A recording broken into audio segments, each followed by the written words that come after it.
Welcome back to Mirror Readings. I'm Molly, and today we're talking about Gene Key 34, which has the shadow of force, the gift of strength, and the city of majesty.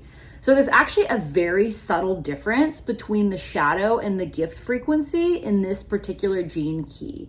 That shadow of force employs the exact same raw, brutal horsepower as the gift of strength, right? We need that vitality in both cases to push us over the finish line. But the difference is how we cross that finish line, because that shadow of force will have us doing inappropriate things at inappropriate times and being totally self-justified about it. Whereas strength might do the exact same thing, but it's thoughtful. This 34th gene key has a cheeky subtitle in the big book, which is The Beauty of the Beast.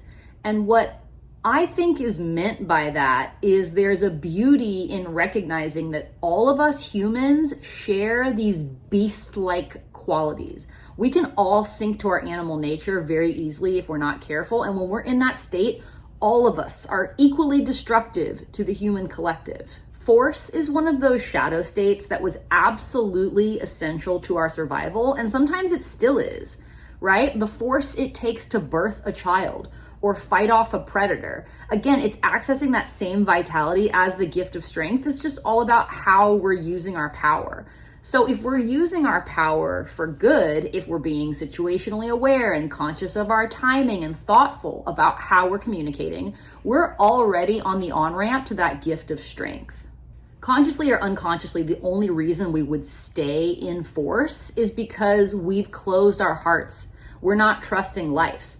That same energy of force that may have been essential for survival in one situation could be blocking love or opportunity in another situation. So when we falsely believe that we have to force things in order to advance ourselves or help others or whatever it is, we're automatically in a reactive state, right? That makes us bossy and domineering and everything has to go our way or else. But in a repressed state, it's the opposite. In a repressed state, this 34th shadow of force will hide from its power. It will try to redistribute responsibility by playing the victim or talking down about ourselves or whatever. It's very sneaky. In terms of how we practically move from this shadow of force to the gift of strength, usually it requires us to get sick of ourselves. I'm sure we all have the experience, whether you have Gene Key 34 in your profile or not, of forcing our agenda when life clearly has other plans. When we try to create force against the current of what life wants, we create an enormous amount of stress for ourselves. And a lot of us have to live through that stress in order to be oh, shit, maybe I'm the problem. Having the strength to see where we're creating our own suffering is strong as fuck. We have to be strong just to face ourselves. But if you're ever in doubt, you can always tell the difference between strength and force based on how much resistance is experienced, right? Now, this applies more to the external, right? If we're having resistance within ourselves from looking at ourselves, that's something we have to take up internally. But if we're having external resistance, this might be an indicator that we're trying to force something. Not always, right? We're gonna have to exert ourselves, usually, when it comes to particularly introducing something new into the world or anything that goes against the grain of societal norms. But exertion is not the same as resistance. If we're meeting a lot of external resistance, it might be time to reevaluate. But we can usually tell in our bodies when we're taking harmonious versus disharmonious action, right? We can feel that harmony when we're being situationally aware and being thoughtful about our timing and how we're communicating something, right? It's almost like there's a natural rhythm that emerges that we can just kind of dance to. But we know in our bodies when we're forcing, and it does not feel good. Richard Rudd says that both force and strength are blissfully unaware of themselves.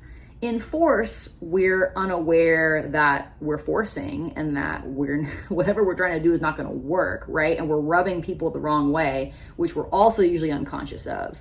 But in strength, we are unaware of the admiration and liberating effect that we are having on people. In both cases, we're both so focused on the task at hand, we're totally unaware.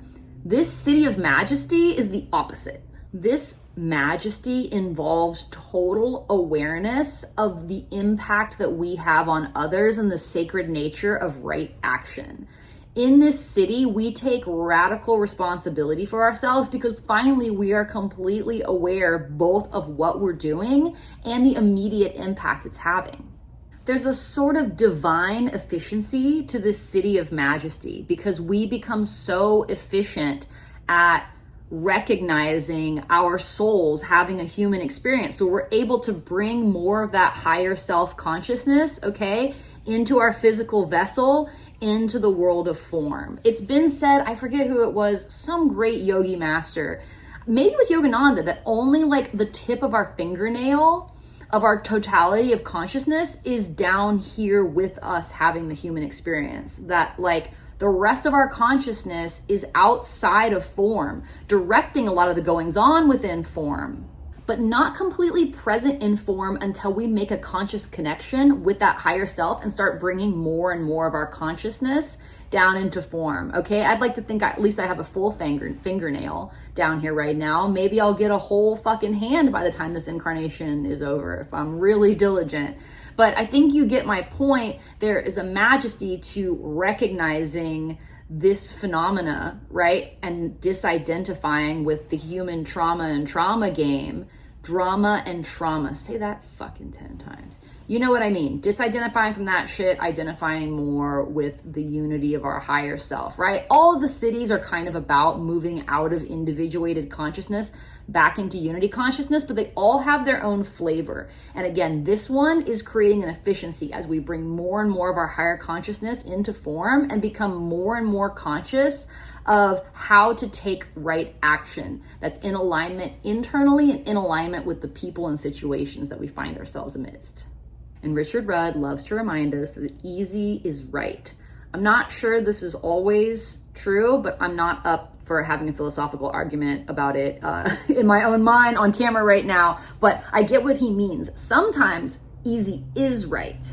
Our egos will often try to complicate things, but they're part of what this city of majesty is describing is the majesty of like getting to breathe this massive soul level sigh of relief of like, oh yeah, I can just do the easy thing.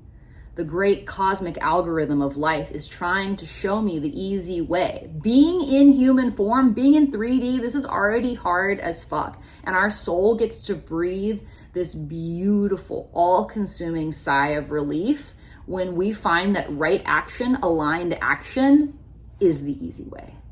So especially if you have key 34 in your profile, know that you benefit from cutting yourself some slack, all right? We all do, but especially y'all with key 34. I'm Molly, you're watching Mirror Readings. Thank you so much for visiting my channel. If you liked it, you could become a subscriber. You could just hit that little button. I'd like it so much. Leave me a comment. What gene key are you working with right now? And if you want to get a Gene Keys reading from me, please visit my website, mirrorreadings.com, and subscribe to this channel to save 15% on all my offerings.